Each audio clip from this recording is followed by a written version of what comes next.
we pick our parents. We pick families that mirror what we're here to work through. And for so many of us, our parents are our first experience of love, of safety, of expression, of our feelings of self-worth. And our parents are always showing us things as we're growing up, how they cope, how they express themselves, their self-worth. Do they feel safe? How do they love? And so when I say we pick our parents, these are the soul contracts that we choose long before we come here to planet Earth, of these like core lessons that we want to work through. And we find that these are the perfect people, this man and this woman that will show us this stuff. And, years ago, 20, 25 years ago, I wouldn't have said, oh my God, I would have picked my parents. But through lots of waking up and this spiritual journey of, remembering I'm an intuitive psychic medium, it's quite eye-opening to what your own soul shows you, but also what the spirit realm will show you. And I recently did a video that is much longer about soul agreements and soul contracts, so I won't get into too much of that here, but feel free to check it out if this grabs your attention. There's always a reason for that. But I am battling a bit of a cold, so bear with me here. Our souls come to explore. And some of the big core themes that we want to explore in our life are like self-worth, love, our boundaries. And, our parents are the first people that show us that. Like, how are your parents' boundaries? Were they overgiving? Were they people pleasers? Were they peacekeepers? Did they suppress their voice? Did they shut down? Were there silent treatments in your house? Were there massive exploded arguments in your house? Were you fighting to be seen or chosen, or like feeling like you're enough in your household? Where else was that showing up in your household? Was one of your parents trying to navigate the same lesson? And so it was getting repeated so you could see it, so you could experience, so you could watch it. And as children, we are, nothing but sponges. We're constantly observing. And I feel like a lot of people in life are like, oh, the kids will forget about that. Kids don't forget about these things. It lives in the body. And so if your parents on any kind of level experienced trauma, experienced heartache, grief, which like who hasn't, right?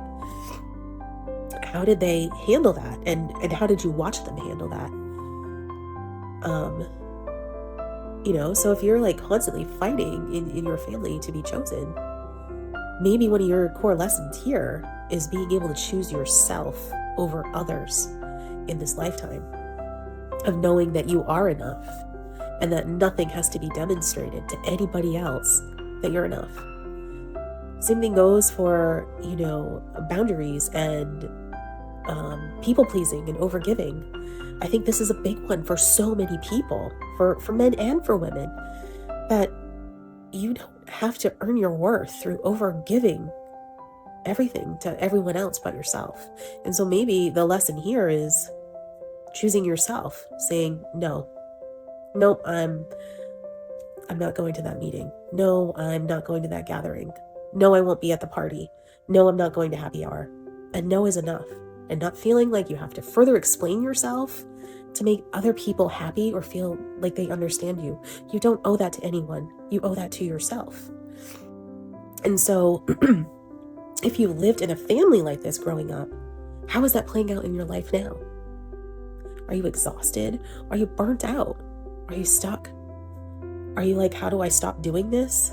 Or do you also feel like, oh my God, I do everything for everybody and no one notices me.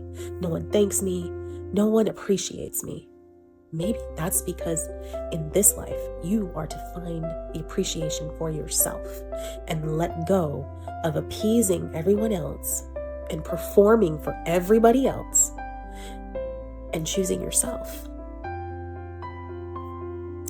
And this has been one of my major lessons here in this life. you know, from people pleasing in relationships to people pleasing in work environments to, you know, just, oh my God, I just need to be a nice person. There's a big difference between being a nice person, but then looking for that validation, because that validation you're searching for outside of yourself, externally, where the only validation that you need is inside of yourself. And I do feel like there's a lot of parents, you know, that they were never taught this stuff. Like, we're only as good as we've been taught or conditioned to be.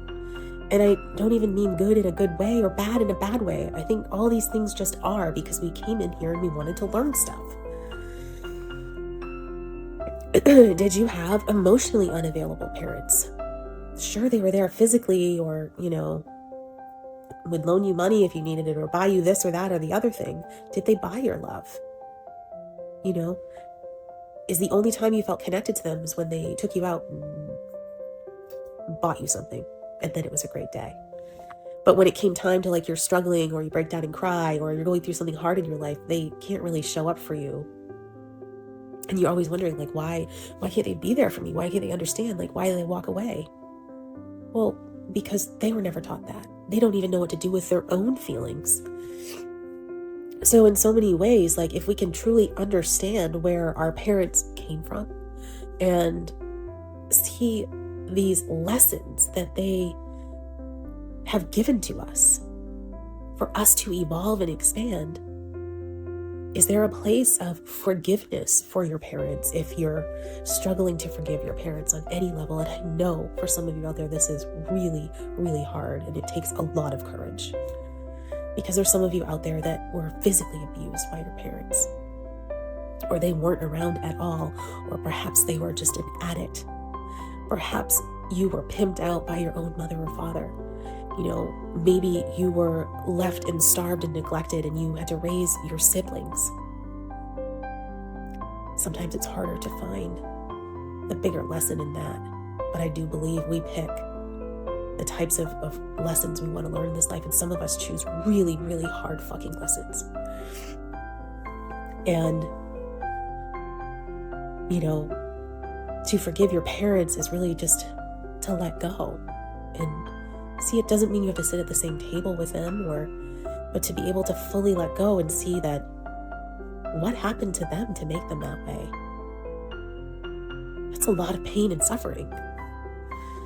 And, you know, I think when you can let go and you're not carrying this element of anger and judgment and resentment towards them, they are able to give so much more to yourself. And it frees up, you know, the space in your body where you're not carrying this level of trauma, which obviously we know creates disease and disharmony in the body. You're seeing it so much more now, you know, in men and women, but especially in men, you see the rise in these, like, prostate, testicular cancers, and come to find out they've been carrying the shame of, you know, being sexually abused as a child, maybe by their own father, maybe by their uncle, maybe by whoever close to them. And so if this is touching any of you out there right now, the power of forgiveness for yourself is very powerful. I've seen people heal ungodly diseases by doing the inner work. The body stores all these trauma and all these emotions, and it creates disharmony and tons of imbalance in your body, creating disease and illness. And, you know, again, this video might not be for all of you out there, and that's okay. Like, just change the channel.